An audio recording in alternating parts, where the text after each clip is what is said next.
Hey guys, this is Abhishek from gadgetsnews.com, and today we are here at the ZTE event and we have the ZTE Grand S2 with us. As you can see, this is the flagship phone which is going to come with Snapdragon 801 chipset in India. This device has pretty decent hardware specification and it is going to be available in India by the end of November, I guess, and it will be available through some e-commerce portal. It is going to be at aggressive pricing as per the indication which we have got from ZTE. In this particular video, we are going to give you a quick hands-on review of this device. What do we feel about the device, how it is in terms of the build quality, how good the software is, and how responsive it is in terms of the overall usage. So talking about the build quality, you can see this device has a combination of plastic and metallic finish plastic. So we have this part which is actually not metal, but it is looking like metal. It has a kind of a metallic finish to it.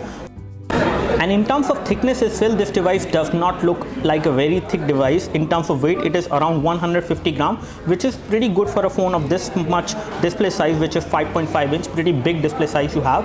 And you have pretty decent build quality, I would say. Not the best, but pretty decent build quality we have on this phone. As far as the rear camera is concerned, the rear camera on this device is a 13 megapixel camera over there, which is an autofocus camera with LED flash. And you do have secondary microphone for noise cancellation. We have the loudspeaker, which is actually placed at the back side, which will again get muffled at times whenever you place this device like this on a table, on flat, on its back. And then you have these connectors over there which are actually for the dock, which you can buy separately. There is a separate accessory with which you can actually charge this device, and that will basically do the thing through this particular connections. And then at the bottom we can see that we have the micro USB port for data syncing and charging.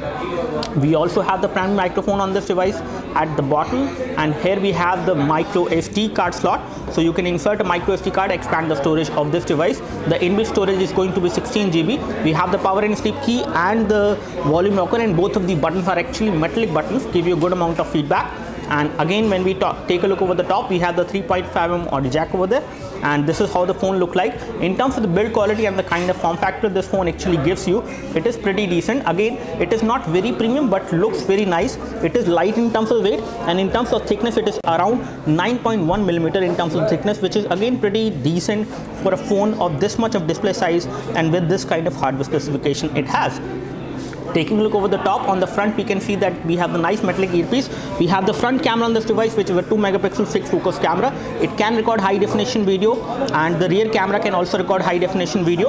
When it comes to the version of Android, you have Android 4.3 Jelly Bean on this device, not KitKat, which is kind of a disappointment, but they have actually plans to upgrade this device to KitKat. So we should be getting KitKat on this device, and Lollipop is something which we cannot say as of now whether we will get that or when we will get that. When it comes to the chipset, we have Qualcomm MSM 8974 AB Snapdragon 801 chipset, and we have Android 4.3 Jelly Bean on this device. We have a 2.3 GHz carry at 400 cores quad-core CPU, and we have Adreno 330 GPU on this device. This is the kind of software interface it has. Again, the software interface is very much customized, but again, it is not slow at all.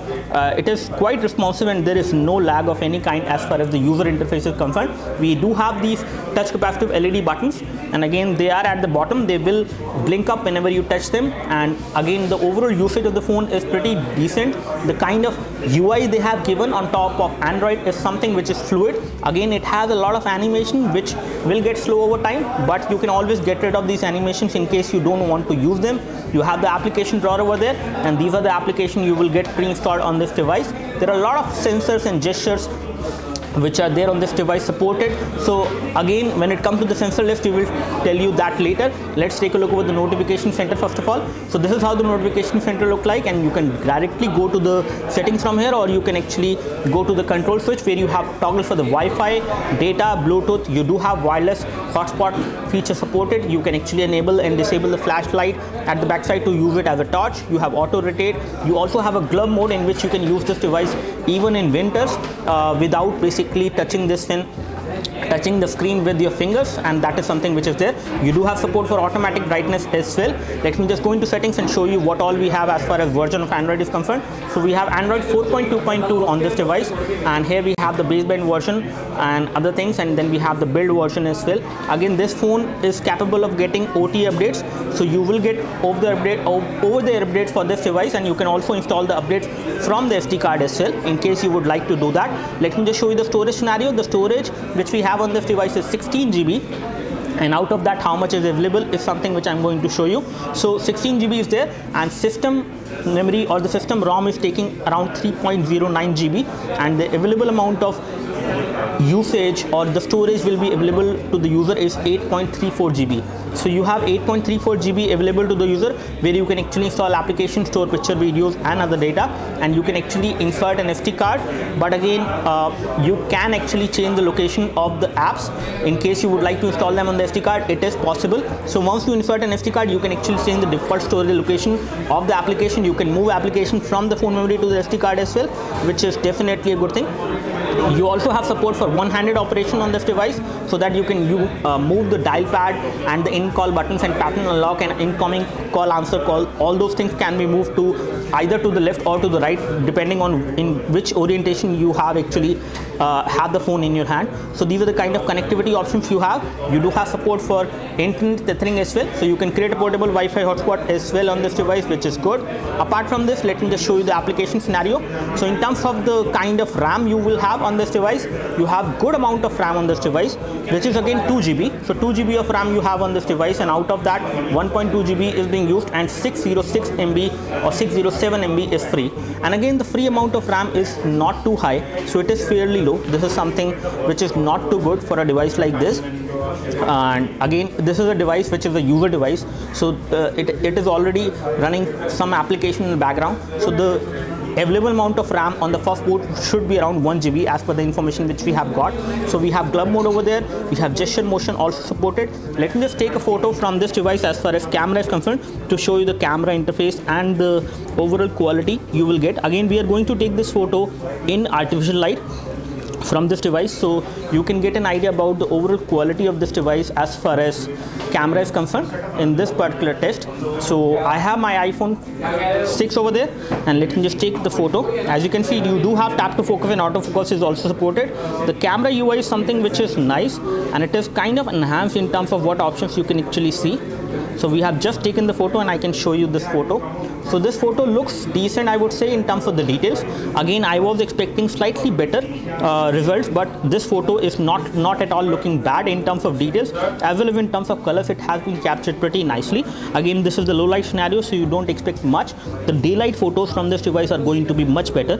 When we talk about the settings, I can show you the settings for the same as well. So we have picture size over there. You can take photos up to 13 megapixel on this device, and you can record high definition video at 720p as well as at 1080p as well on this device, which is a good thing. So video quality can be 720p or 1080p. Talking about the front camera, I can show you the front camera as well. So this is how the front camera look like. Again, the place where I'm recording this video does not have good amount of light. Let me just take this photo. Okay, the video has been recorded. I think let me toggle to the photo mode.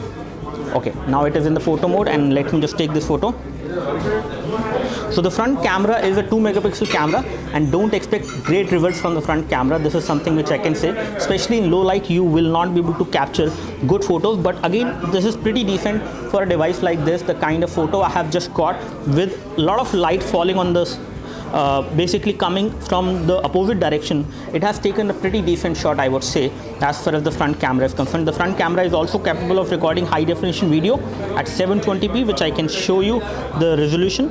And again, when we toggle the video mode, then we can see the resolution. So it can record high definition video at 720p as well as at 1080p. So at both of these resolution, you can actually record photos and videos actually from this device. So it looks like a decent device, I would say. The kind of hardware it has, the kind of weight it has, it is a pretty slim, sleek device, which is again not very heavy in terms of the weight, and it will give you a pretty good performance as well. The UI which is running on top of Android is kind of customized. Let's take a look over the messaging application, and I can show you the messaging application over there.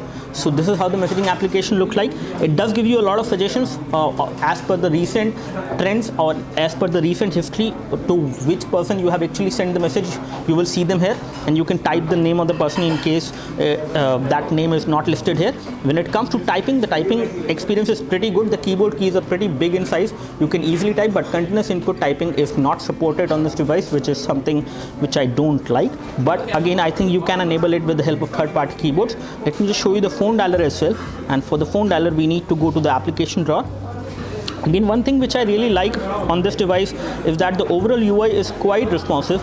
I do not see any kind of lag on this device, even when it is running custom UI, and there are a lot of animations which are happening. So in all, I would like to say that this is a pretty decent device. Do let us know if you have any specific question for the ZTE Grand S2 which we have with us. I have already done this hands-on of this particular device earlier as well at Mobile World Congress, I guess, but stay tuned for this phone as it comes to India. Do let us know if you have any specific question for this device. We would love to help you. You can like this video if this video helped you by clicking the like button below. You can subscribe to our YouTube video channel for more videos like this by clicking the subscribe button below. Thanks for watching this video. This is Abhishek signing off. Thank you.